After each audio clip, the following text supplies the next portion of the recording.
Hey everyone, what is going on? What is going on? Welcome to Recap Thursday, or at least Leadership Thursday, for our Recap Leadership Thursday that takes place on every Thursday at 7 o'clock Central Time. That is taking place on LinkedIn only. LinkedIn only. So, guys, I'm excited because here we have our recap. We talked about strength and vulnerability. That's what we discussed on yesterday. And so this is, again, the recap for September 26th, 2024.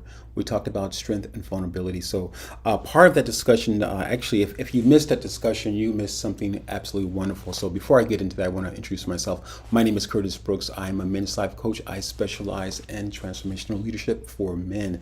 So I'm excited to be here. So as I stated, each Thursday we have our Leadership Thursday, and that takes place only on LinkedIn. And I know we are actually over on Facebook, YouTube, and obviously LinkedIn.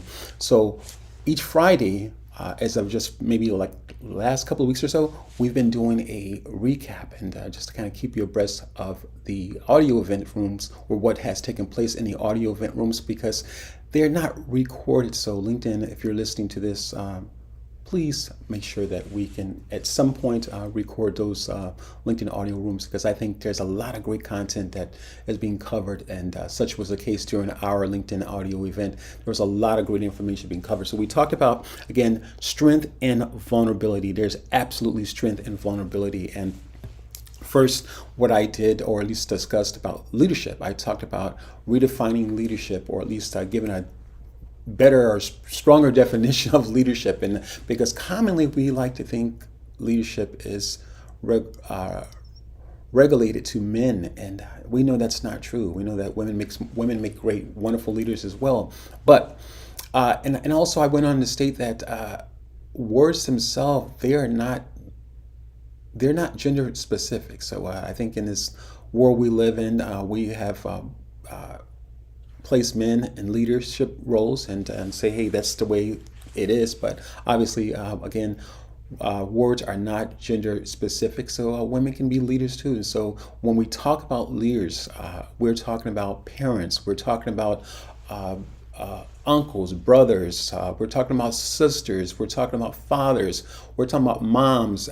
It just, the list goes on. So ultimately, we can all be leaders. So I want to just kind of make sure that we are redefining that, and just not regulating leadership as a role for men. So again, words are not gender specific. So we talked about vulnerability, and I'm going to give you a couple of definitions of the word vulnerability. Again, we won't be for you long, but I do want to make sure that I'm giving you these definitions, sir, and just kind of clarifying, giving you a recap of what's taking place. So for the word vulnerability, we have open to moral attack, criticism, temptation, etc.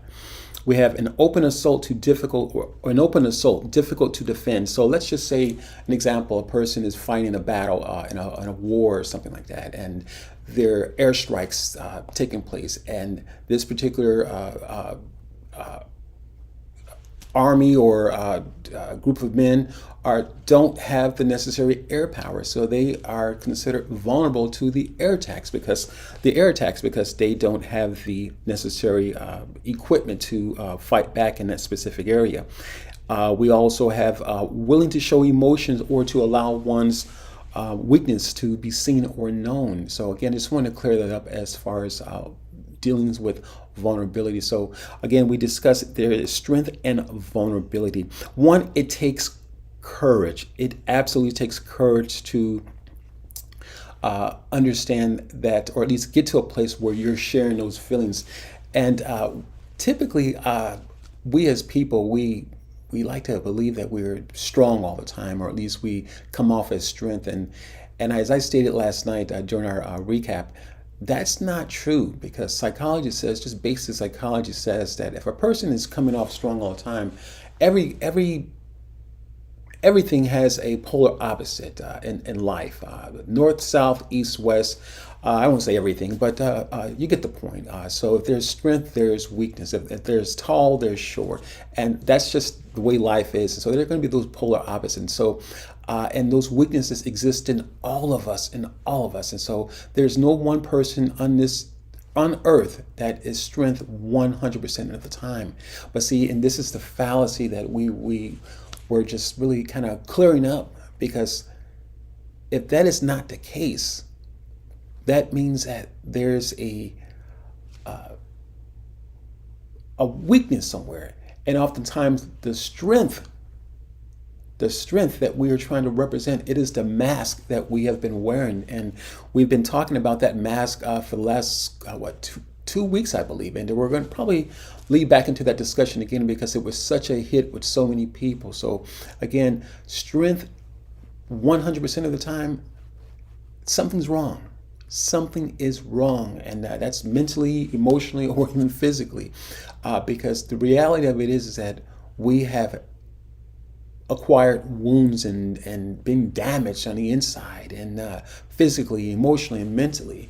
And this is not to put those things out on Front Street, but it is to recognize that in order to really be strong, the greatest place that we can show strength is in our vulnerability, is admitting to, hey, you know what? I'm dealing with XYZ.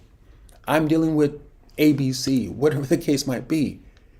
The fact is that we are not going to get through life, none of us, not going to get through life trying to remain strength all the time, or at least wearing this mask, and not ever fall into a place of vulnerability. And see, the challenge is, and yet another challenge, we often think that this vulnerability is a weakness. And it is not a weakness. It takes strength to be able to admit that, hey, I'm dealing with this issue, and this is my source of pain. And as I stated before, the mask that most of us have been wearing, many of us have been wearing since the I would say 90 days after inception of birth, maybe, perhaps. I don't know the exact number, but the point of it is that we learn to cover ourselves up because of the pain. The mask is for no other reason, no other purpose, but to conceal a thing, to cover something up. So guys, if you've missed those conversations, you've missed some great topics, great discussions. That is the purpose of the mask. Is to conceal a thing, to cover a thing, to hide something. And if we can't be courage, or if we can't find the courage to be vulnerable, we're operating in fear of something. And the vulnerabilities essentially are what make us human. The vulnerabilities is what bring out the humanity in each of us. And if we're looking at someone or dealing with someone who's initially coming from a place of strength all the time, or we've never seen them have a bad day, or at least they have not purported to have a bad day, or probably have never seen them cry or something, and not necessarily that crying is a prerequisite or anything like that, but when we're dealing with people, we have to remember that weaknesses are just humanity. And if we're unable to deal with our weaknesses, we find ourselves coming off very strong in certain areas, or many areas, very rough around the edges, so to speak. Unable to find that authentic place. And I would probably imagine that's a lot of us, not able to find that authentic place. That place of integrity, because the mask, as I stated, it keeps us from finding those places of authenticity. It keeps us away from connecting with integrity, because again, its sole purpose is to conceal a thing. And if we're walking in a place or just living out our lives in a way that we're covered up, we, in most cases, are not able to identify with the very thing that we need to fix. And ultimately, or unfortunately, you can get a broken man or a broken woman who is looking every bit of put together on the outside, but on the inside, they're ever so fragile. You can hardly deal with them, hardly have a conversation with them.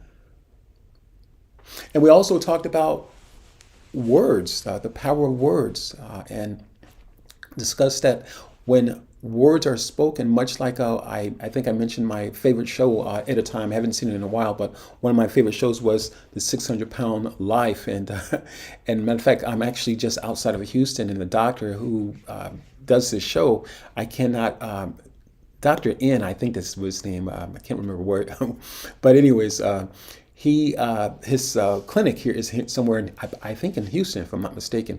But in any event, he mentioned throughout the course of the show at different times. He says, "What happens with a person who's consistently overeating? At some point, they ignore the emotions, the signs that the body is giving us, and say, hey, you're full. Don't eat another fry. Don't have another sandwich or another bite, whatever the case might be." All of us have that signal. But at some point, for the person who is dealing with emotional issues or some kind of traumatic event that's taken place in their life, they have a difficulty recognizing those signs, or at least stopping when the body is telling them to stop. So they're just essentially running through that stop sign. And it is the same with words now. When words are spoken, they provoke something out of us, emotions. And conversely, what happens, we end up running through the stop sign, not paying attention to the emotions, or don't care to pay attention to the emotions because of what was said or what we're dealing with, or the experience that had taken place and the emotions that were evoked from that space. And so we don't deal with the emotions. We, over a period of time, we can find ourselves over drinking, a tremendous sex life, or if I can use that word, being oversexed, drugs, as I stated, alcohol, and so many different ways that we can find ourselves abusing ourselves. And if a person's angry all the time, that's abuse, man. If you find yourself angry all the time, that is abuse to yourself. Not only to yourself, but to those who are close to you. So,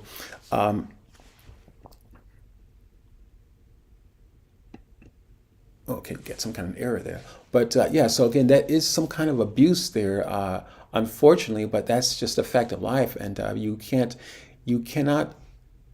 if you don't love yourself, you can't love someone else. That's just facts, guys. That's, you don't have to be a scientist or doctor or have 20 letters behind your name. It's just simple as that. If you can't love yourself, obviously you don't have it to give to someone else. And so naturally, if a person is dealing with some kind of emotional situation and they're treating you or someone else in a ill fashion, or some kind of just inappropriate behavior towards you, it's something going on with them. And oftentimes that is projected on us because of their issues. But so that is the nuts and bolts of what we discussed, guys. Again, a lot more to that conversation. I only have 15 minutes to have this conversation. So that being said, guys, I do have a powerful men's event that's taking place November the 6th through the 8th. It's called Change the Way You Lead, Change the Way You Lead and Live. Again, it's taking place November the 6th through the 8th. Here is some more information on screen for you. So again, it is taking place November 6th through the 8th. Change the Way You Lead and Live. The Men's Transformational Leadership Boot Camp for Men. And there is a early bird special. So I would love to see you there. So if you attended last night's discussion, or if you did not, and you're interested in getting more of this information, absolutely check this event out here. Again, that's November the 6th through the 8th. Again, there is a early bird special. So make sure that you register very, very soon here, because if not, the prices will go back to their regular prices. So that being said, guys, I want to say thank you for checking us out here. Thank you for just being a part of what we're doing here over on LinkedIn.